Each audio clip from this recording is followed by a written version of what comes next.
Sidrolândia, em Mato Grosso do Sul, onde foi assassinada uma liderança indígena, é apenas um entre muitos focos de tensão existentes no país em torno da demarcação de terras indígenas. Levantamento feito em maio pelo Conselho Indigenista Missionário indicou 55 terras reivindicadas por povos indígenas. Para evitar novos confrontos entre produtores e índios, o governo federal enviou tropas da Força Nacional à região de Sidrolândia.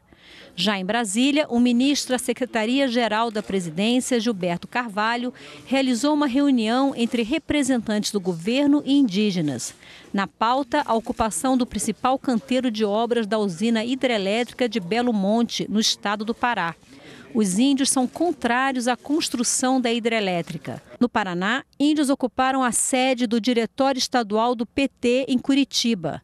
O protesto foi contra a determinação da chefe da Casa Civil, Gleisi Hoffmann, que retirou o poder da FUNAI de dar continuidade a 11 processos de delimitação de terras no estado.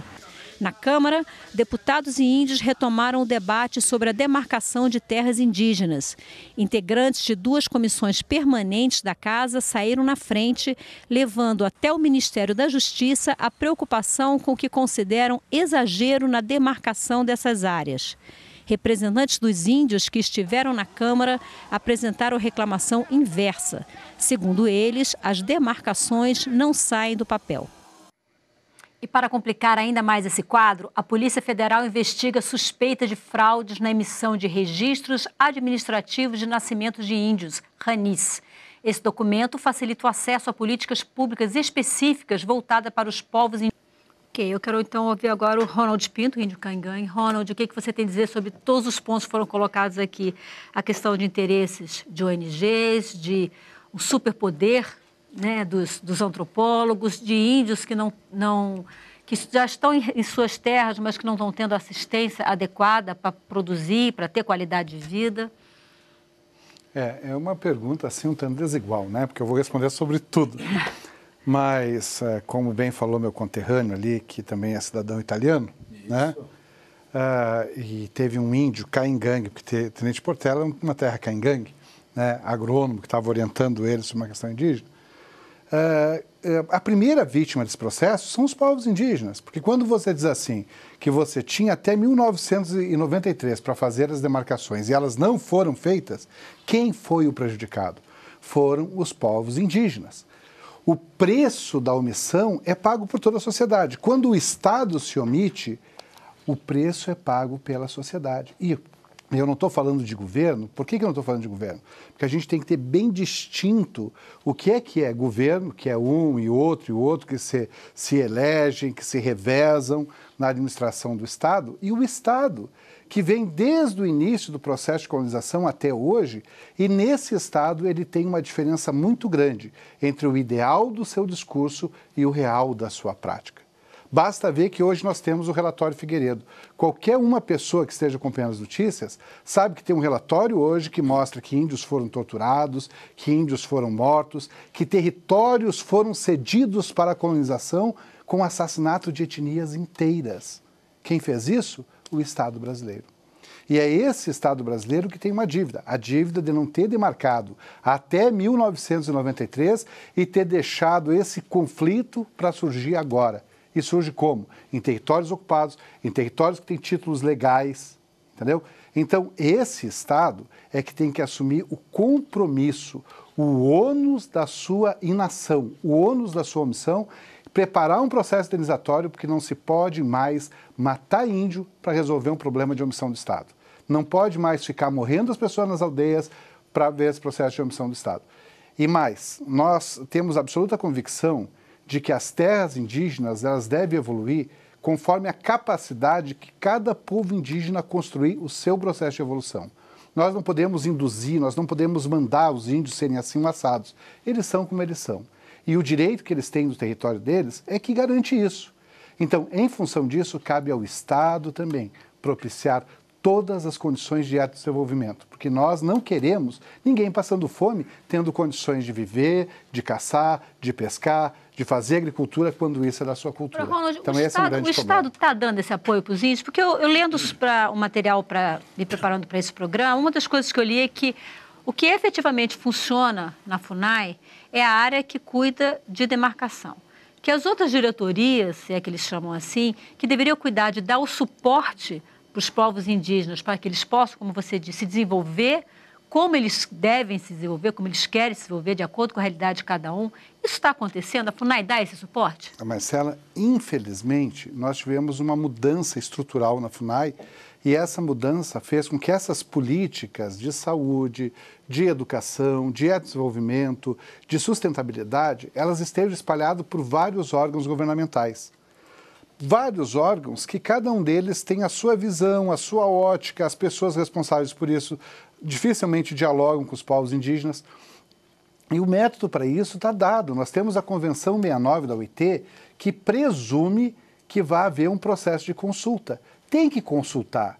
E como construir essa consulta? Ela tem que ser construída de maneira prévia, informada, na língua de cada etnia. E aí nós temos que ter um órgão que, infelizmente, a FUNAI não tem condições de fazer isso, não é do tamanho da FUNAI. Nós temos que ter um órgão que faça essa integração de políticas em todo o país. E isso já foi assinado pelo governo com uma ideia de uma Secretaria Nacional Indígena. Nós não estamos propondo nenhuma estrutura a priori que seja a receita final para isso. Mas nós acreditamos em duas coisas fundamentais. A primeira é que a questão indígena não é só a terra é a principal, mas não é só ela. E a segunda, que a solução para os problemas indígenas parte pela construção de uma gestão indígena. Se índio não souber fazer a solução para os seus problemas, é muito difícil que outros farão, que os brancos vão conseguir construir uma receita para salvar índio. Infelizmente não é assim. Da mesma maneira que você que está nos assistindo não vai gostar que alguém chegue na sua casa e diga, olha, eu quero que você faça da sua casa assim, assado, eu acho que está errada a sala aqui tinha que ser a cozinha, o banheiro tinha que ser desse lado. É uma coisa absurda. A mesma coisa é o povo indígena. Eles têm que ter a sua condição de autonomia e autogestão para construírem o seu desenvolvimento. E o Estado tem que fazer essa integração das políticas públicas que estão em vários setores para que elas consigam atender. O que nós não podemos mais, e isso é feio para nós todos, é feio para indígenas, é feio para os agricultores, é feio para o governo, nós não podemos, é que o mundo inteiro esteja vendo o país hoje num faroeste. É como se nós tivéssemos voltado ao faroeste. E isso nós não podemos admitir, nós temos que superar... Você que é índio, como é que você analisa essa questão de o Congresso Nacional decidir sobre a demarcação de reservas indígenas? Olha, primeiro fazer algumas observações sobre o que você falou. A questão dos 19 condicionantes, elas foram propostas pelo ministro Carlos Alberto Menezes de Direito e foram absorvidas no acórdão da decisão pelo ministro Carlos Aires Brito com a seguinte indicação, que seriam acolhidas para facilitar o processo de demarcação, de desintrusão da própria área de Raposa Serra do Sol. A discussão se essas 19 condicionantes vão servir para outras terras indígenas ou não é o que está sendo feito agora. Então, ela foi acolhida de uma proposta do ministro Carlos Alberto Menezes de Direito ao acórdão do ministro Carlos Aires Brito. Mas o próprio Supremo já se manifestou nesse sentido e reconheceu a aplicação para as demais causas. Também não. Também não. Você tem uma outra posição do Lewandowski contrária. Então, quer dizer, ainda tem uma discussão sobre isso. Tanto tem que não está definido. Se não tivesse, estaria definido já, né? E a segunda questão é que a gente sempre tem que ter muito claro, não são reservas indígenas, né? São terras indígenas, porque no Brasil, diferente do que é nos Estados Unidos e no Canadá, nos Estados Unidos e no Canadá os territórios são territórios considerados estados autônomos em relação à União. Então, eles só se vinculam à União. No Brasil, não. No Brasil, são terras indígenas patrimônio da União. Os povos indígenas nunca têm a propriedade da terra. A terra é de uso, gozo e fruição na sua superfície, por isso todo o problema da discussão, né? Na sua superfície, mas eles não têm a propriedade, eles não podem fazer nenhum tipo de atividade em tese, né, sem haver a devida anuência da União. Qual é a questão que você colocou mesmo, Marcela? Sobre a PEC 215. A Você PEC acha, 215. O que você acha do Congresso Nacional? Eu acho que o grande problema da PEC 215 é que a PEC politiza uma questão que é de direito. O parlamento não é tribunal, o parlamento é uma casa política, ele define a discussão política das coisas. Então nós não vamos esperar que aqui vá se fazer justiça. Aqui o que vai se fazer é definir que aquele que tiver maior força política faça valer a sua vontade. Ela é uma casa política. E o parlamento, como uma casa política, onde quem tem mais força vai fazer valer a sua vontade, vejamos quem tem mais força, o índio ou o parlamento? Ou os agricultores, ou os que têm interesses contrários às leis dos povos indígenas. Então esse é o problema central. Não é a questão de vai se fazer a discussão para rever se houver tal. Não, a questão é a politização da discussão. Então, o que se tem que ter muito claro é o seguinte, havia um prazo, aquele prazo não foi cumprido, se a gente fizer qualquer mudança na lei, a gente está prejudicando quem já foi prejudicado, que é os povos indígenas. Agora, o Estado não pode prejudicar o agricultor. Aí é outra coisa. Então, são dois momentos muito nítidos. Não existe uma guerra entre índios e agricultores. Se nós fizermos essa guerra dessa maneira, nós estaremos colocando a sociedade brasileira num xeque-mate. Porque ela vai ter que decidir entre dois que têm razão. Ah, você tem razão, porque você tem um título de propriedade, você está bem nessa terra, está plantando, está criando seus filhos aí. Você tem razão, porque essa terra era sua, seus avós foram tirados aí à força. Não tem como decidir. Os dois têm razão. Então, nesse caso, o direito originário do povo indígena tem que ser respeitado e o Estado tem que garantir todas as condições de indenização para os povos que tiverem que, em função da demarcação, serem retirados daquela área. Okay. Agora, tem que se estabelecer o momento em que isso se dá como findo, o momento em que se estabiliza esse processo, para que os povos indígenas possam fazer a gestão de suas terras e para que todo o universo produtivo de agricultores, de investimentos, se realize sem insegurança jurídica. Um debate mas a denúncia é contra as ONGs e contra... Então vamos ver, quem acumula mais erro é esse, quem acumula mais erro é aquele. Não é essa a essência do debate. A essência do debate que nós temos é tentar resolver. E quem é que resolve? A presidente eu acho que no primeiro momento o que tem que fazer é se estabelecer que nós temos condições de dar um passo à frente. Porque tem uma velha frase de um grande sábio chamado Gandhi, diz assim, olho por olho e todos acabarão cegos. E nós não podemos investir nesse olho por olho. Nós temos um dever com as crianças que são filhas dos agricultores, assim como nós temos um dever com as crianças indígenas. Então, nós temos mas dialogar invadindo o plenário do Congresso Nacional, da Câmara Federal, porque isso não é havia outra forma de ser ouvido. Também outras vezes, outras ações que não são democráticas foram feitas. A única coisa que se faria era instalar uma comissão especial que é altamente democrática ser fechada pelo movimento de agricultores endividados. Especialmente pelo PT, que liderou sempre esses movimentos. Nem todo movimento social. Eu acho que é uma coisa que deve honrar o PT, achar que todos os movimentos sociais são do PT, entendeu? Mas não são muito raros hoje, né? Não tem são. Muito interesse o que maquiado. É importante nós termos, assim, é que se nós partidarizarmos, nós vamos dizer, porque é o governo, não é o governo, é o PT, não é o PT. O meu partido está no governo, inclusive. E eu não vamos ver o Rude. Primeiro tem uma coisa para responder para você, que é o seguinte, você disse assim, que eu como índio saí de lá, tal, né? A questão disso? É assim, não é de gostar e não gostar. O desenvolvimento ele tem que ser dado a todos como uma condição. A condição do ser humano ter igualdade de oportunidades é para todos. Então, a diferença é que aqueles que estão vivendo em aldeia com a sua cultura têm que ser respeitados na sua cultura. Assim como lá na colônia italiana, nós temos que respeitar o menininho italiano que tem todas as condições de seguir sua cultura. Vai continuar comendo sopa de gnocchi, vai continuar vivendo sua cultura, entendeu? Então, nós respeitamos lá como devemos respeitar na aldeia.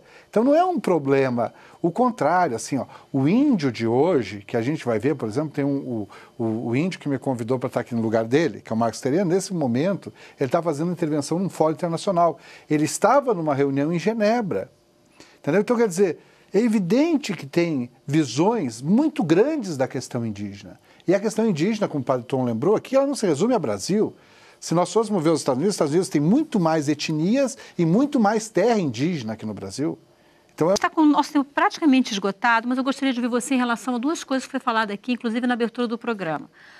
Uma sobre esses registros de administrativos de nascimento de índio, que houve um crescimento muito grande. A que você atribui esse crescimento tão grande desses registros? E o segundo ponto é essa questão de que existem índios do Paraguai ocupando reservas brasileiras para aumentar o número de índios. A Embrapa é que diz isso.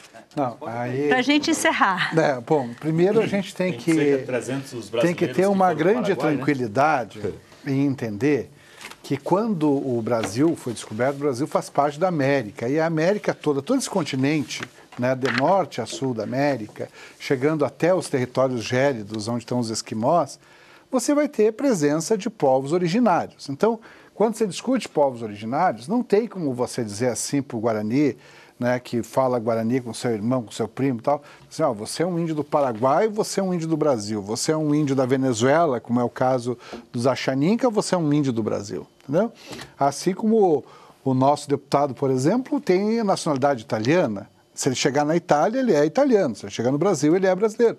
E isso tem que ser respeitado, porque isso é a origem das pessoas, por isso povos originários. Então isso não é importação de índio do Paraguai. Não, o que não pode, eis a questão, o que não pode é que você tenha um conjunto de direitos e políticas públicas que seja dado igualmente, por exemplo, para mim, que sou um índio brasileiro desaldeado, e seja dado para um índio aldeado. O índio aldeado tem muito mais direitos, muito mais suporte de política pública do que eu, e isso é justo.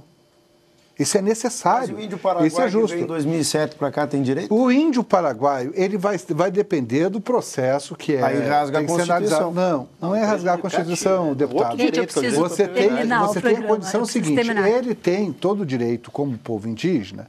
Por isso que tem uma coisa interessante que está antecedendo essa nossa discussão. Novas áreas? De reivindicar novas áreas? Não, nós não estamos discutindo isso. O que nós estamos discutindo é que nos falta uma discussão da integração latino-americana. Porque, por exemplo, esse índio, queiramos ou não... Resolveu nem o problema do Brasil, não resolveu da América? Não, longe disso. Ronald, pra gente o que concluir, nós temos que entender é que essa migração de populações ela tem que ser respeitada em qualquer lugar do mundo. Você não vai, por exemplo, pegar o povo cigano que passa de um lugar para o outro e matar o sujeito. Não vai. O povo cigano se desloca no mundo inteiro e é respeitado por isso. O que não pode é ter os mesmos direitos do povo nativo. Então, evidentemente, que demarcação de terra, etc. e tal, o laudo antropológico deverá dizer que aquela ocupação é recente, que, portanto, não caracteriza imemorialidade. Entendeu? Okay. Então, Senhores, essa a questão. Muito obrigado. O nosso tempo está absolutamente esgotado. Eu quero agradecer ao deputado Padre Tom, PT de Rondônia, pela presença, ao índio Caingangue Ronald Pinto, muito obrigado pela presença. Deputado Jerônimo Gergen, PP do Rio Grande do Sul, muito obrigada também. Ruth Ferraz, assessor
Professor da CNA, também muito obrigado pela presença aqui.